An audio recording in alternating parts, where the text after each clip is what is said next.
This tractor hasn't started since 1998. The statement was made with a mixture of nostalgia and resignation by Harold Higgins, an 80-year-old farmer in rural Kansas. He was standing in the dim light of a dusty barn, pointing a gnarled finger at a machine that looked more like a statue than a vehicle.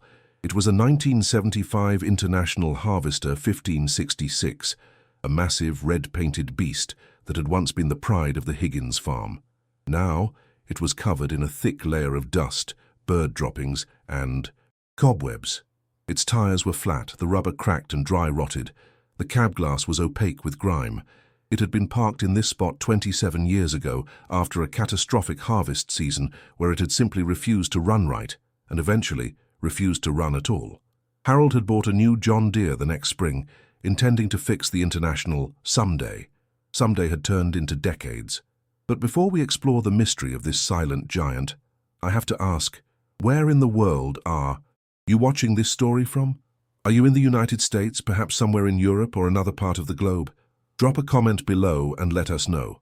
And tell me this, is there something in your life, a project, a dream, a relationship, that you've put on hold for someday, only to watch the years slip by?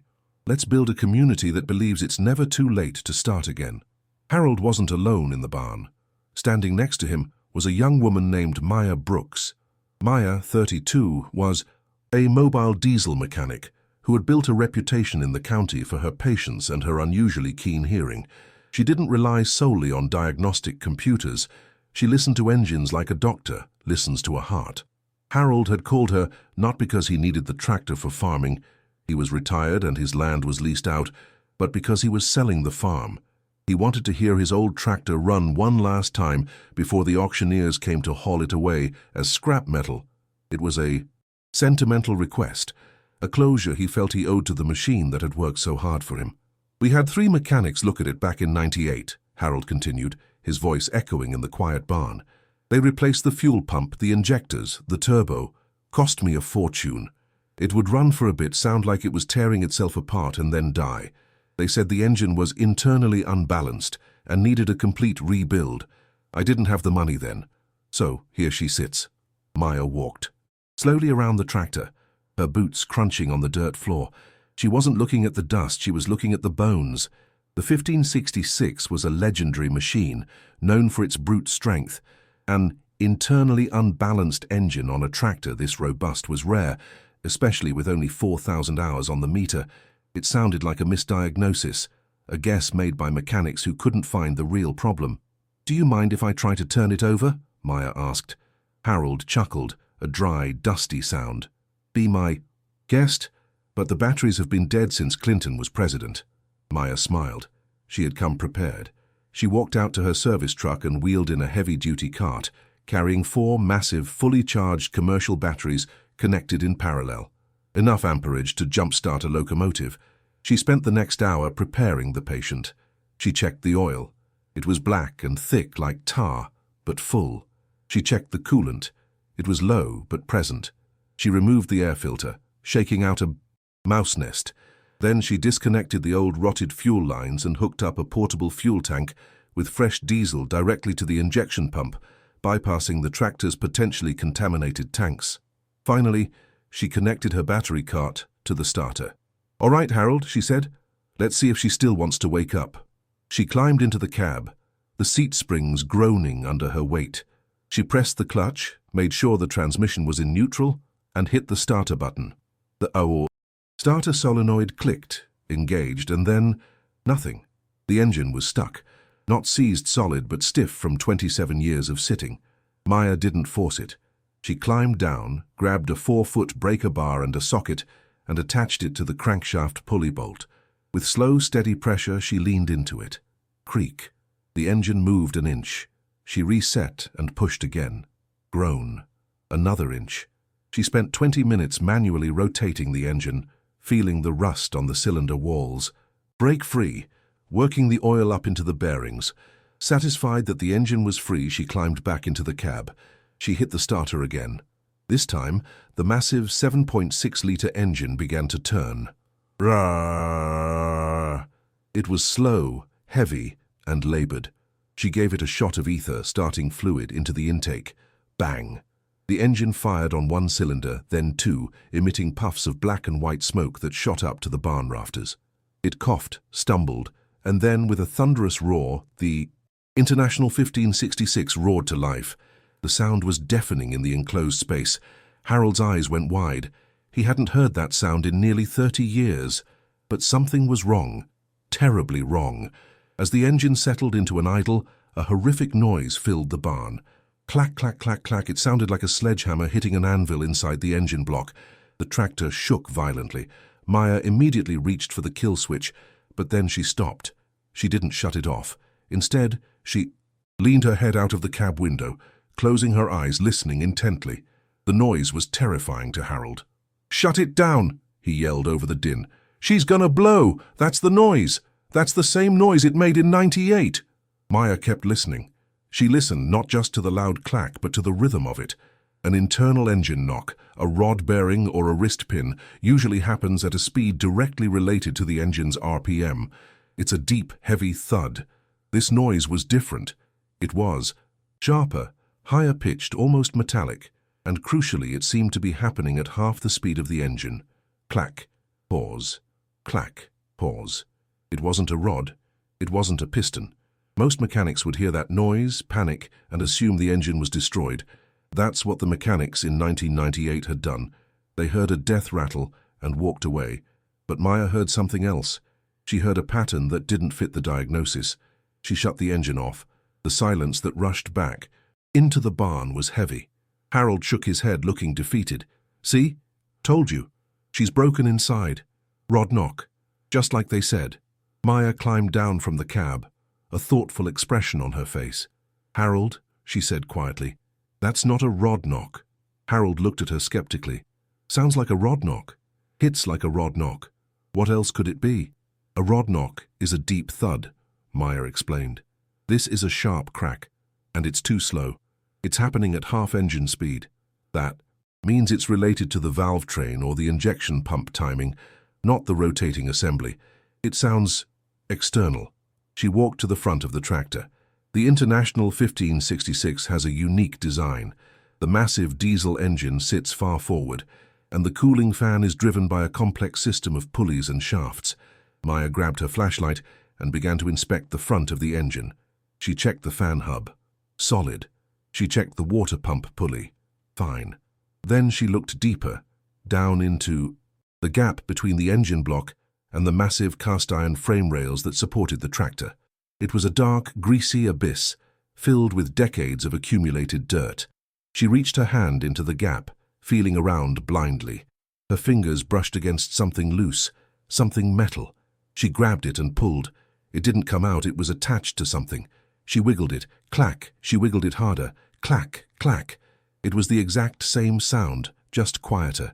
She shone her flashlight into the gap. There, buried under an inch of grease, was a heavy steel bracket. It was the support bracket for the air conditioner compressor, a bulky unit mounted on the side of the engine. The bracket was held on by 3 heavy bolts. 2 of them were missing. The third was loose, backed out almost all the way. Maya started to laugh. A soft, incredulous laugh. Harold looked at her like she had lost her mind. "What? What is it?" Maya stood up, her face smudged with grease, beaming. "Harold, do you have a 3/4-inch wrench?" Harold nodded, confused, and fetched the tool from his workbench. Maya took it, dove back into the gap between the engine and the frame, and spent 5 minutes wrestling with the loose bolt. She tightened it down with all her strength. "I need 2 more bolts to make it permanent," she said, grunting with effort. "But this will hold for a test." She stood up and wiped her hands. "Start it up, Harold. You do the honors." Harold looked at her, then at the wrench, then at the tractor. He was terrified. He didn't want to hear that terrible sound again, but Maya's confidence was infectious. He climbed into the cab, his hands shaking slightly. He hit the starter. The engine cranked and fired instantly this time, the oil having circulated. It roared to life. Harold braced himself for the clack, clack, clack. Silence, or rather the beautiful rhythmic, deep-throated hum of a healthy international diesel engine. No clack, no hammer, no shaking. Just the pure, unadulterated sound of power. The tractor sat there idling smoothly, purring like a giant cat. The noise, the death rattle that had condemned this machine to 27 years of silence, the noise that had baffled 3 mechanics and cost Harold a fortune in unnecessary parts, was gone. Harold Higgins sat in the cab of his 1975 International 1566, tears streaming down his weathered cheeks. The vibration of the engine was a soothing massage to his old bones, a feeling he hadn't experienced since he was a middle-aged man. He revved the engine gently. It responded instantly, the turbocharger whistling a happy tune. No clacks, no bangs. It was perfect.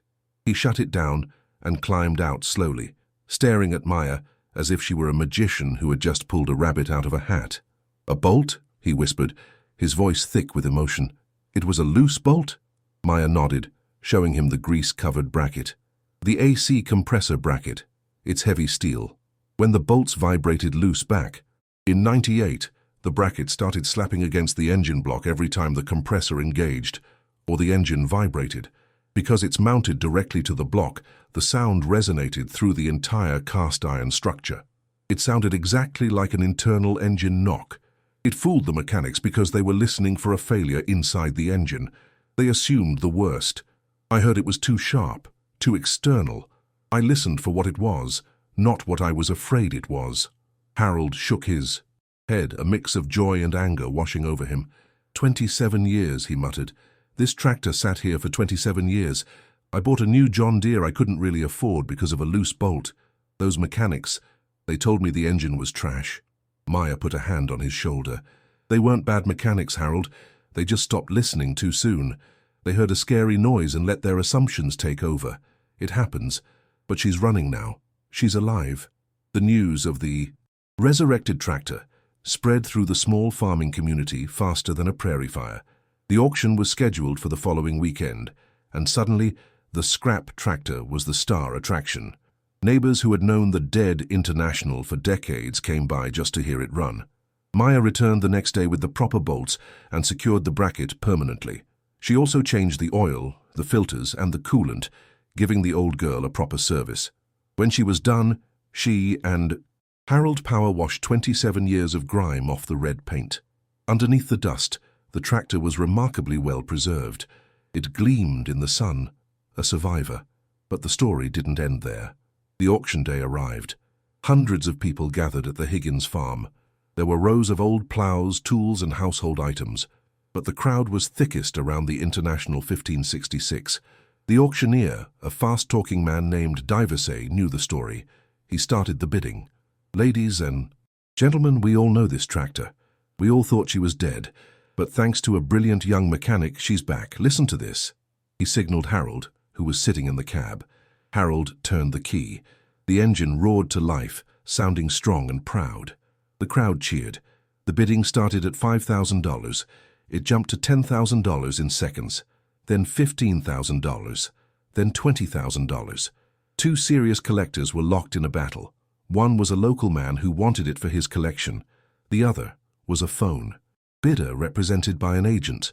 The price climbed higher and higher, fueled by the tractor's low hours and its incredible story of resurrection. "Do I hear 30? $30,000. Going once." The gavel fell at $32,000. It was a record price for a tractor of that model in that condition. The buyer was the phone bidder. Harold was stunned. He had expected maybe scrap value, a few $1,000s. Instead, the tractor he had thought was worthless had just paid for his retirement home. After the auction, the agent for the buyer approached Harold and Maya. "My client would like to speak with the mechanic who fixed this," the agent said. He handed Maya a phone. "Hello?" Maya said. The voice on the other end was deep and authoritative. "Ms. Brooks, this is Carter Vance." Maya froze. Carter Vance was the CEO of Vance AgriCorp, the massive corporate farm conglomerate that owned half the state. He was known for being ruthless, efficient, and obsessed with modern technology. "I heard about what you did," Vance said. "I have a fleet of 300 tractors, top of the line, computerized, but I lose millions a year to downtime because my technicians can only swap parts. They can't diagnose, they can't listen. I need someone who can teach them to listen." Maya was skeptical. "Mr. Vance, I'm a mobile mechanic. I like my independence." "I'm not asking you to work for me," Vance countered. "I'm asking you to consult. I want to fly you to my headquarters in Nebraska for a week. Want you to run a seminar for my lead technicians. Teach them what you did with that international. Teach them how to look past the error codes. Name your price. Maya thought about it. It was an opportunity to change the industry, to bring the art of true diagnostics back to a world obsessed with disposable parts. $5,000 a day, she said, picking a number she thought would make him balk. And you pay for my travel and lodging. Vance didn't hesitate. Done. Can you be here? Monday. Maya's week at Vance Agricorp was legendary. She walked into a room full of factory-trained technicians, men who had spent their careers staring at laptops. She brought in an old, non-computerized engine and sabotaged it in subtle ways. She took away their computers. Fix it, she told them. Use your ears. Use your hands. Use your brain. At first, they were lost. But slowly, guided by Maya, they began to relearn the fundamentals. They learned that a noise isn't just a noise. It's a frequency, a rhythm, a clue. They learned that a sensor reading is just a report, not the truth. By the end of the week, she had transformed the way they approached their jobs. She taught them that diagnostics is not about following a flowchart. It's about critical thinking.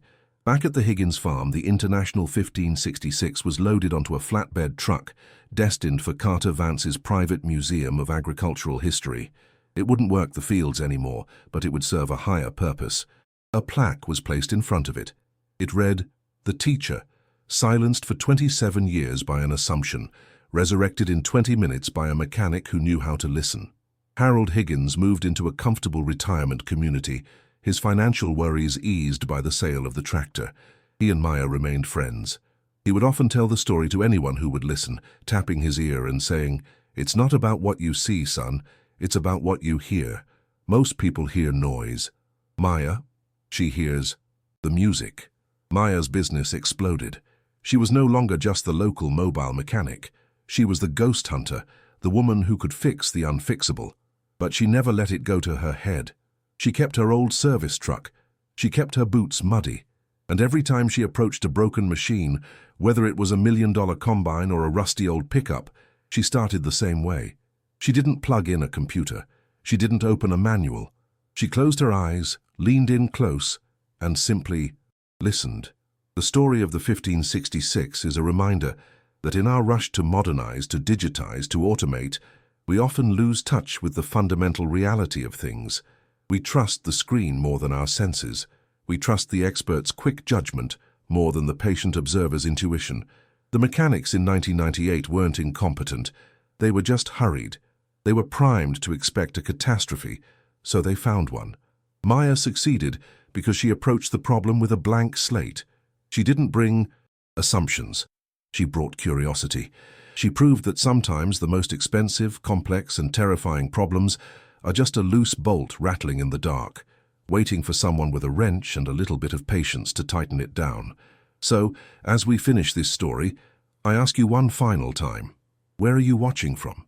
What is the noise in your life that everyone says is a disaster, but might just be something simple calling for attention? What is the problem you've given up on that? Deserves a second look? Let me know in the comments below.